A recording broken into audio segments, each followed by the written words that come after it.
한 주간 잘 지내셨어요? 네. 네. 자, 우리 오늘 같이 살펴볼 성경 본문 말씀은 마태복음입니다. 마태복음 22장 34절에서 40절 같이 찾아볼게요. 신약성경 39페이지 부분에 있습니다. 우리 최고의 법이라는 제목으로 우리 오늘 같이 성경 살펴보겠습니다. 마태복음 22장 34절에서 40절. 자, 바리새파 사람들이 예수가 사두개파 사람들의 말문을 막아버리셨다는 소문을 듣고 한자리에 모였다. 그리고 그들 가운데 율법 교사 하나가 예수를 시험하여 물었다. 선생님, 율법 가운데 어느 계명이 중요합니까? 예수께서 그에게 말씀하셨다. 내 마음을 다하고 내 목숨을 다하고 내 뜻을 다하고 주 너의 하나님을 사랑하라 하셨으니 이것이 가장 중요하고 으뜸가는 계명이다. 둘째도 이것과 같은데 내 이웃을 내 몸과 같이 사랑하여라 하는 것이다. 이 두 계명에 온 율법과 연사의 본 뜻이 달려있다.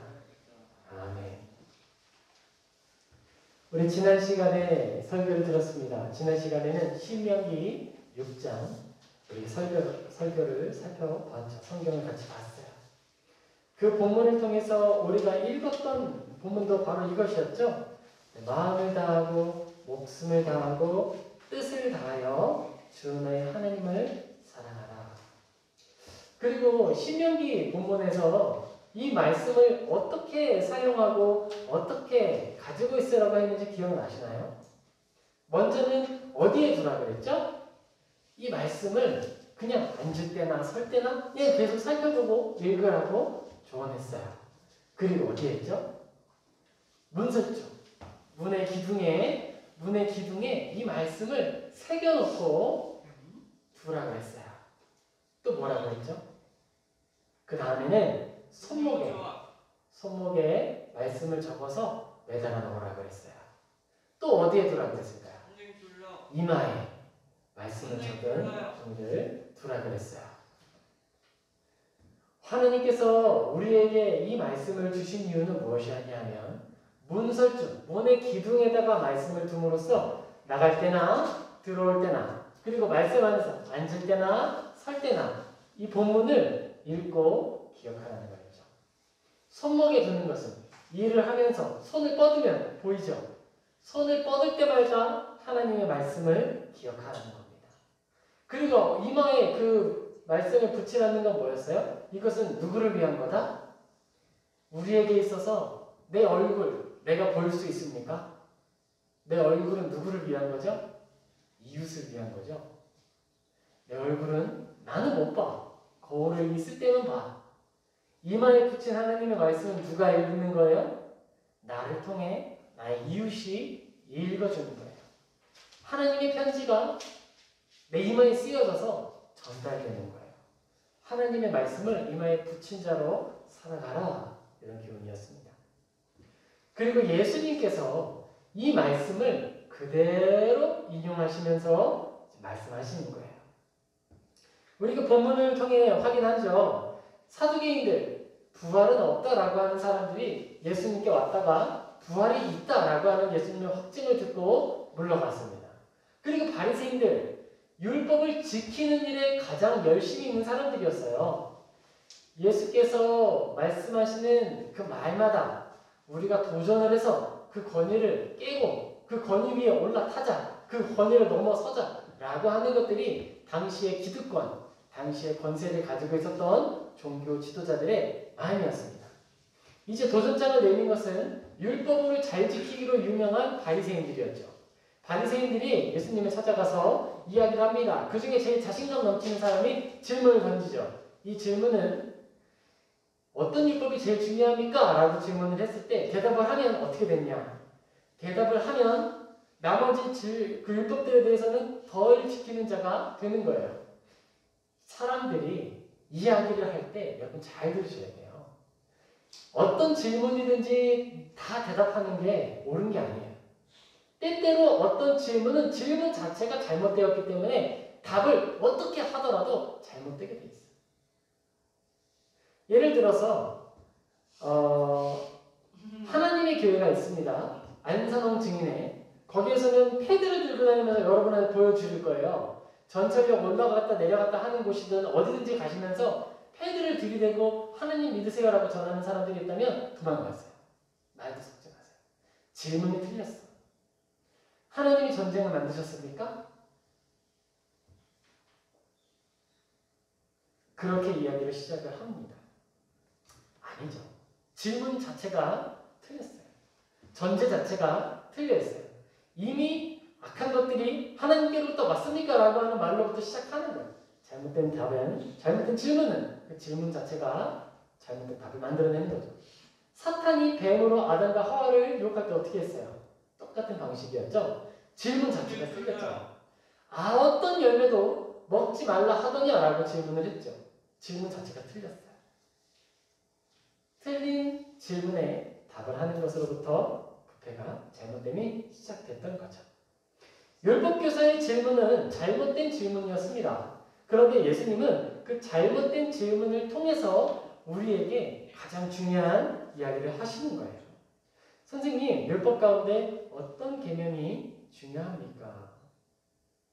그러자 예수님 말씀하십니다.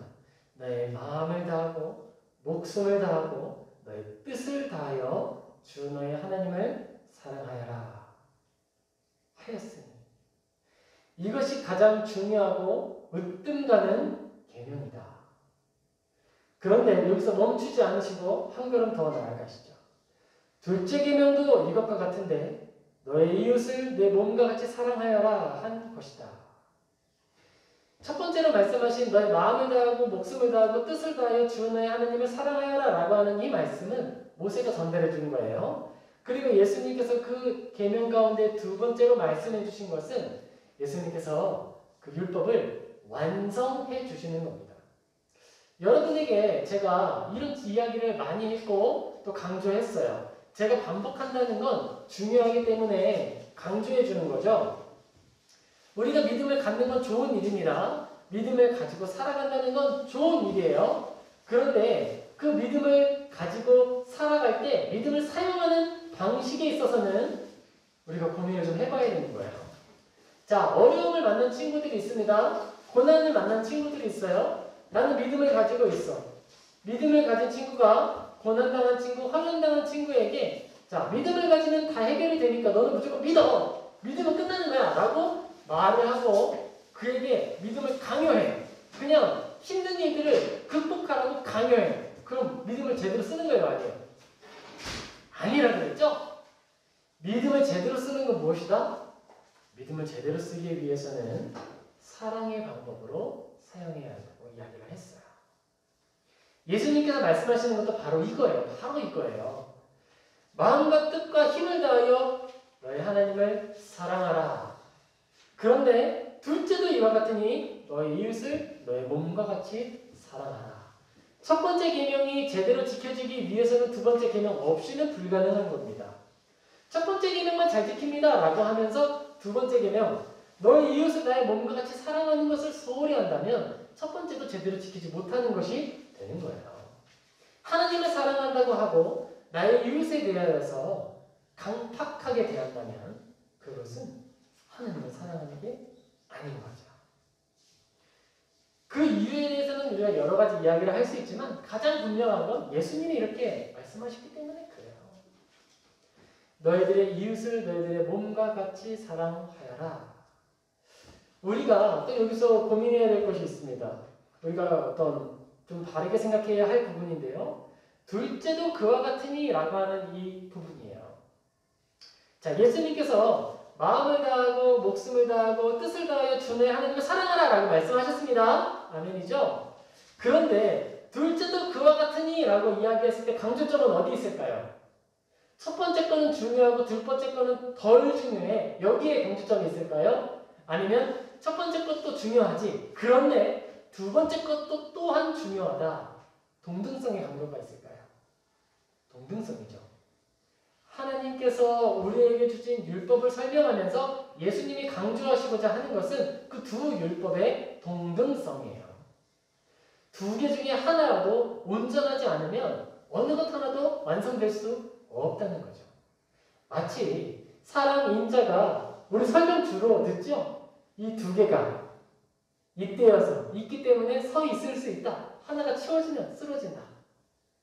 그처럼 예수님께서 말씀하신 하나님을 사랑하는 것과 이웃을 사랑하는 것은 상호 보완의 관계이고 서로를 더 완전하게 완성하는 것이지 어느 것 하나가 먼저 되고 나중 되는 건 아니라는 거예요.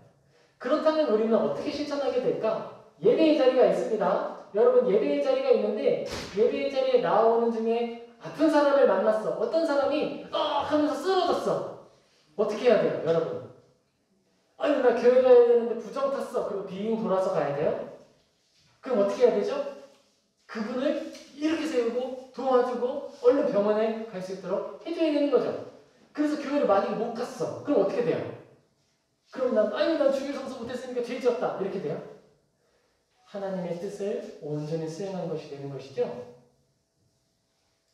그런데 이 말에서 이웃사랑을 빼면 어떻게 돼요? 너희들은 주의를 안 지켰어. 주의를 안 지켰으니까 잘못한 거야. 주일에 교회 가는데 시체가 생겼어? 아니 그 사람 죽으면 어떻게 돼? 그럼 부정 타서 교회 못 들어가잖아. 그러니까 돌아가야지. 이거 어디서 봤죠 우리가? 누가 너의 이웃이냐? 라고 하는 예수님의 질문이죠. 사마리아인과 선한 사마리아인과 레위인, 제사장, 그들 중에 누가 그의 이웃이었는가라는 질문이 이 이야기 속에 담겨 있었죠.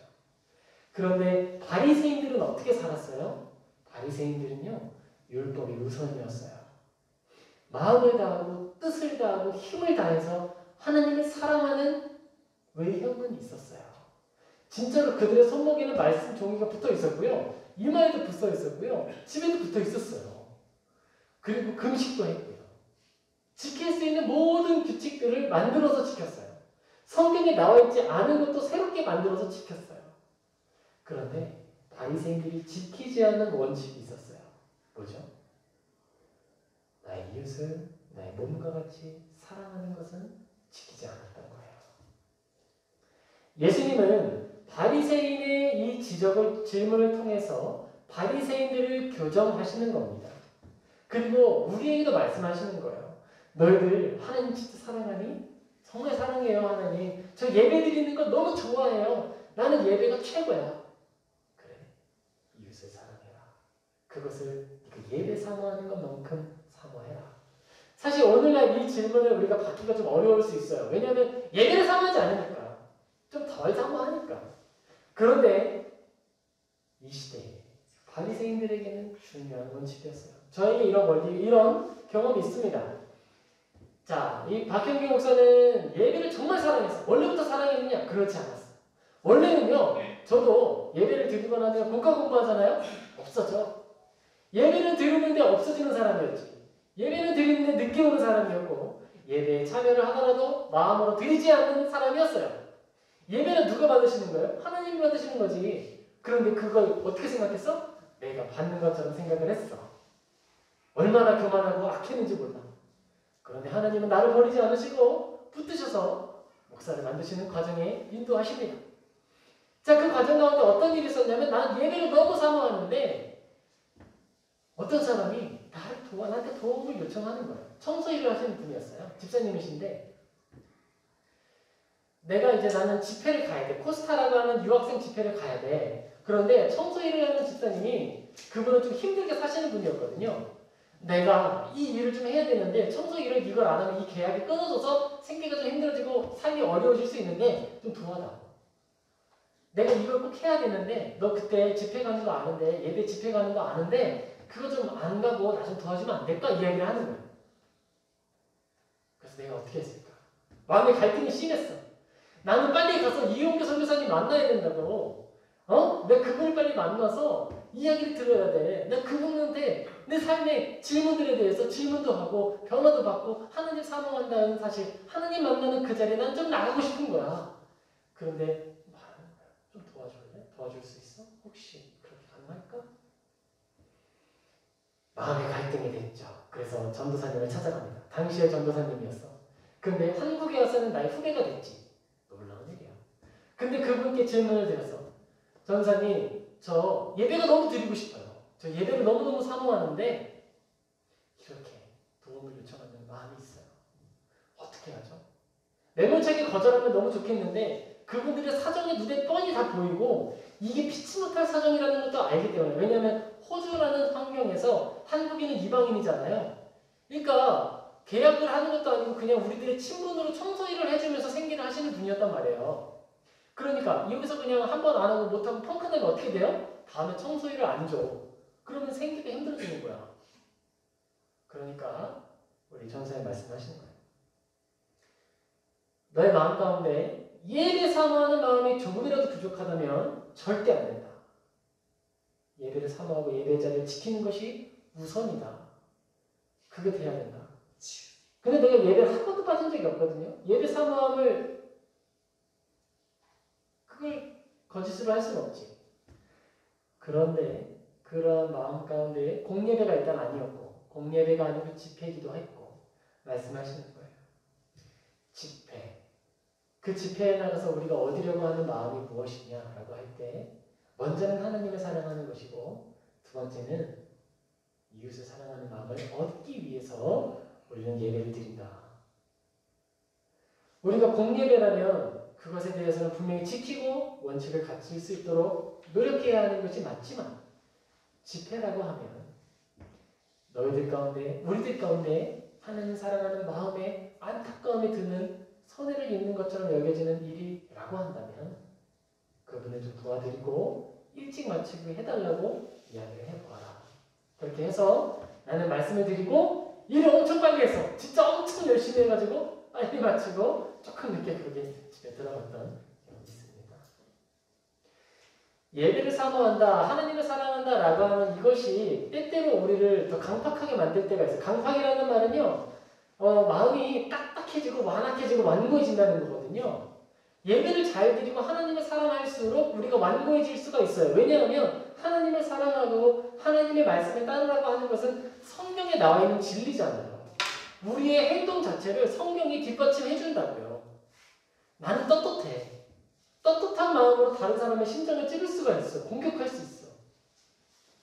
아무 생각 없이 사랑하는 마음이 없이 말을 하면 하나님을 잘 믿는 것 자체가 다른 사람을 공격하는 몽둥이가 될 수 있는 거예요. 그런데 하나님은 우리에게 예수님께서 말씀하시는 거죠. 둘째도 그와 같으니 동등 써. 너의 이웃을 너의 자신같이 사랑하라. 이 말을 오해해서 야, 이웃을 사랑하라는 건 둘째 계명이잖아. 중요성이 떨어지잖아. 그러니까 교회를 우선해야지. 교회 안 가는 거 다 정죄. 이렇게 하는 것은 안 된다. 예수님이 말씀하시고자 했던 건 바리새인의 율법 우선성을 대적하기를 원하셨고 그들을 교정하기를 원하셨고 율법과 이웃사랑은 동등한 선에 있다라고 하는 것을 이야기해 주셨다는 거예요. 시편 119편 48절에 이렇게 기록이 되어 있습니다. 주님의 계명들을 내가 사랑하기에 두 손을 들어서 환영하고 주님의 율례들을 깊이 묵상합니다.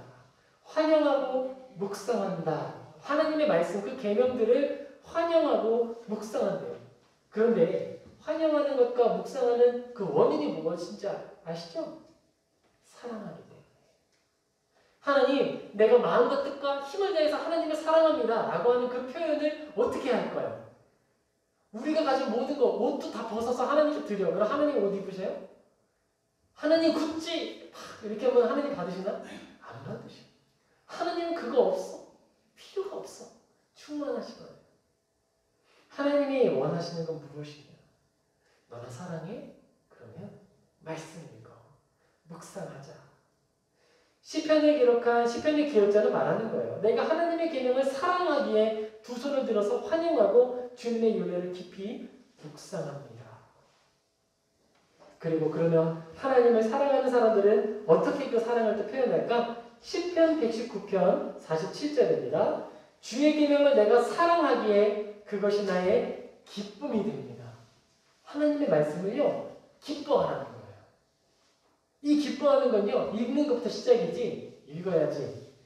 읽어보면 기쁨이 담깁니다.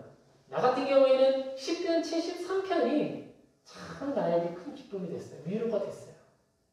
세상에 어떤 것도 나를 채울 수 없고 무엇으로도 만족할 수 없고 세상의 풍랑이 나를 늘 덮어서 무너지게 만들었을 때 나를 세워주고 일으키고 돌보아줬던 것 하나님의 말씀 10편 73편이었죠.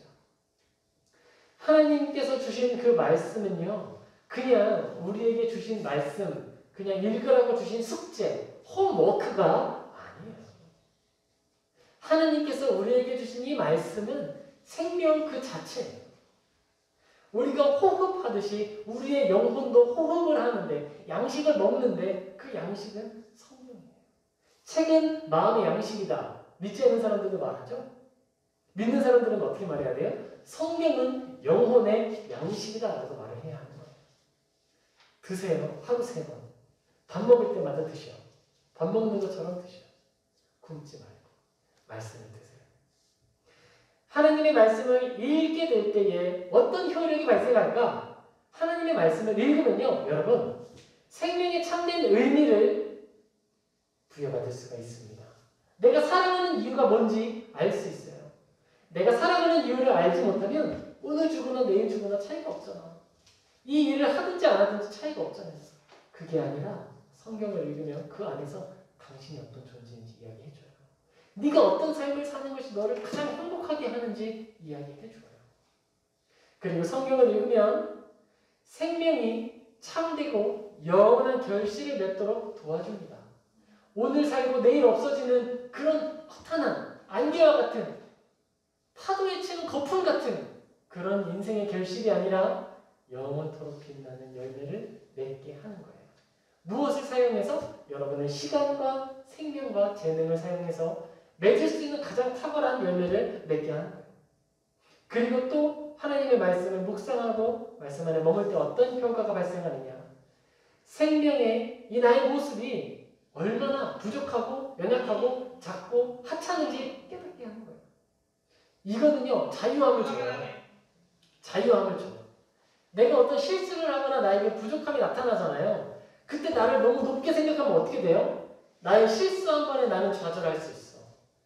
내가 난 될 줄 알았지? 될 줄 알았지라고 도전을 했는데 실패했어. 그때 그 모든 걸 다 잃어버린 것 같은 상실감이 들 때에 성경 말하는 거예요. 그렇지 않아. 우리는 원래 작아.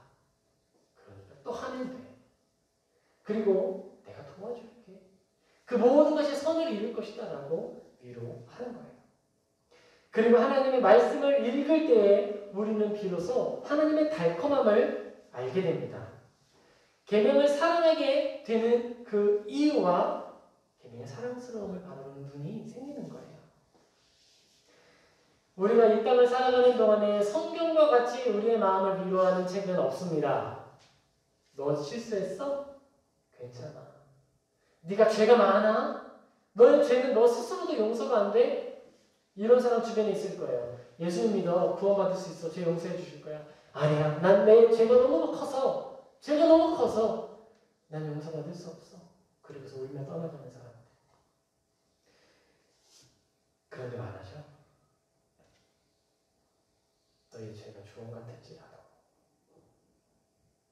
그리고 그가 찔림을 그의 피로써 우리가 새롭게 되었다. 고침을 받았다. 나도 나를 사랑하지 않는데 나를 사랑하는 분이 계시다. 예수 그리스도께서 죽으시기까지 우리를 사랑하신다.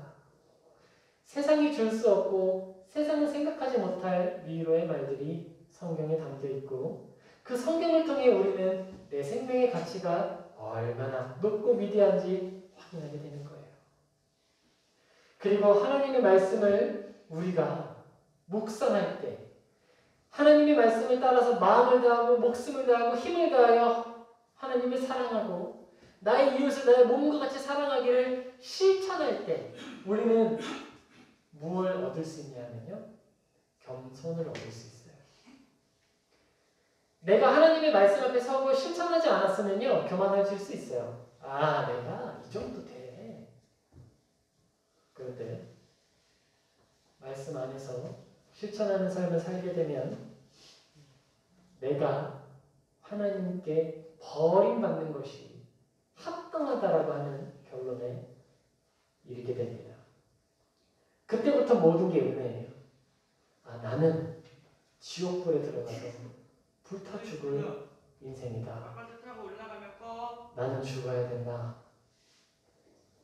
그런데 나의 영혼을 하나님이 아시고 붙드시고 나 대신 죽으셨다. 그리고 나를 지금도 사랑하신다는 거예요. 히브리서 4장 15절 16절에는 이렇게 기록이 되어 있습니다. 우리의 대제사장은 우리의 연약함을 동정하지 못하시는 분이 아닙니다. 그 모든 점에서 우리와 마찬가지로 시험을 받으셨지만 죄는 없으십니다. 그러므로 우리는 담대하게 은혜의 보좌로 나아갑시다. 그리하여 우리가 자비를 받고 은혜를 입어서 제때 주시는 도움을 받도록 합시다. 성경은 이렇게 기록이 되어 있어요. 하나님께서는 우리의 연약함을 동정하지 못하시는 분이 아니라 그 모든 사랑으로 우리에게 끝까지 내어주시는 하나님이시다. 그리고 나는 그런 사랑을 받는 존재이다. 우리 사랑하는 친구들, 우리 오늘 마태복음 22장 34절에서 40절을 통해서 하나님의 마음을 생각해 보았습니다. 그리고 이 율법이 우리의 삶에 얼마나 필요한지를 함께 생각해 봤어요. 우리 모두 이 말씀을 우리 마음판에 다시 한번 새기면 좋겠습니다. 그리고 내가 사랑하는 친구들에게 권하는데 평생 사는 동안에 이 본문 어디 있는지 기억하고 표시해놓고 평생 읽고 힘을 삼으세요. 여러분의 삶 가운데 이 말씀이 동행하는 한 여러분이 힘을 잃을 일은 없을 것이라 확신합니다. 내가 그렇게 살거든요. 내가 비록 마음과 뜻과 힘을 다해 하나님을 온전히 사랑하지 못할 때라도 이 말씀은 내 발의 등이 되고 이 말씀은 내 영혼의 양식이 되어서 새 힘을 주더라고요. 그래, 내가 하나님을 사랑해야지. 나의 이웃을 사랑해야지. 그래, 내가 여기서 이렇게 무너져 있기만 할 수는 없지.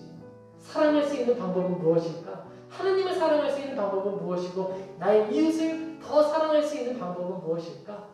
고민함으로써 더 탁월한 하나님의 형상을 이루고 하나님께 영광 돌리는 그리스도인들을 주님의 이름으로 축복합니다.